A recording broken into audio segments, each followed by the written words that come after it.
Welcome to Suman TV. నేను నాగరాజ పుంగనూరు. కారణాలు ఏవైనప్పటికీ ఒక నిండు జీవితం గాల్లో కలిసిపోయింది. ఎక్కడంటే పుంగనూరు నియోజకవర్గం చౌడేపల్లి మండలం పరిగిదన పంచాయతీ ఎగువ మల్లెలవారిపల్లికి చెందినటువంటి 29 సంవత్సరాల వెంకటేష్ ఆ యొక్క కుటుంబ బాధ్యతలు వహిస్తూ ఈ క్రమంలో ఆదివారం గ్రామస్తులందరూ కలిసి క్రికెట్ ఆడాలని ఆరు బయటకు వెళ్లారు.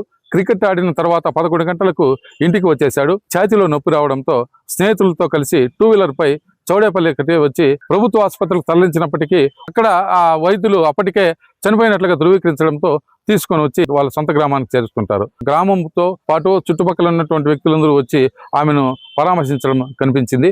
గ్రామం ఒక్కసారిగా విషాద ఛాయలు అలుముకున్నాయి. అన్ని పోగొట్టుకున్నటువంటి సుమిత్రకు ప్రభుత్వంలో ఒక జాబు ఇవ్వాలని, అదేవిధంగా ఆమెను ఆదుకోవాలని గ్రామస్తులు కోరుతున్నారు. వారి మాటల్లోనే విన్నాం పదండి.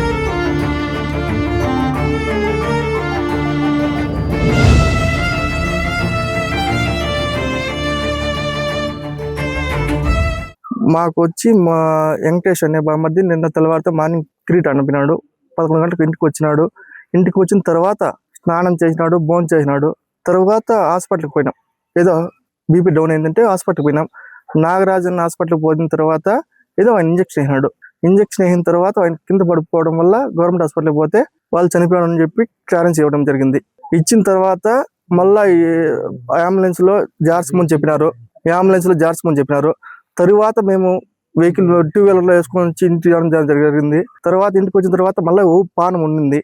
మళ్ళా చౌడేపల్లికి పోయి మళ్ళీ మదనపల్లి రెడ్డి భాష హాస్పిటల్కి పోయి ఆడికి పోతే అప్పుడు ప్రాణం పోయింది.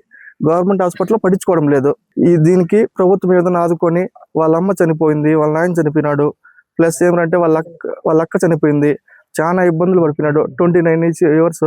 తర్వాత వారి భార్యకి ఎవరు ఆదుకునే వాళ్ళు ఎవరు లేరు. ఆ పాప ఒకటే ఉంది. దయచేసి ప్రభుత్వం ఏదైనా ఆదుకొని ఆ పాపకి ఏదైనా సాయం చేయాలని కోరుకుంటున్నాం. అతను గతంలో ఏం పని చేసేవాడు? అపోలోలో పని చేస్తున్నాడు. రీసెంట్ గా రిజైన్ చేసినాడు.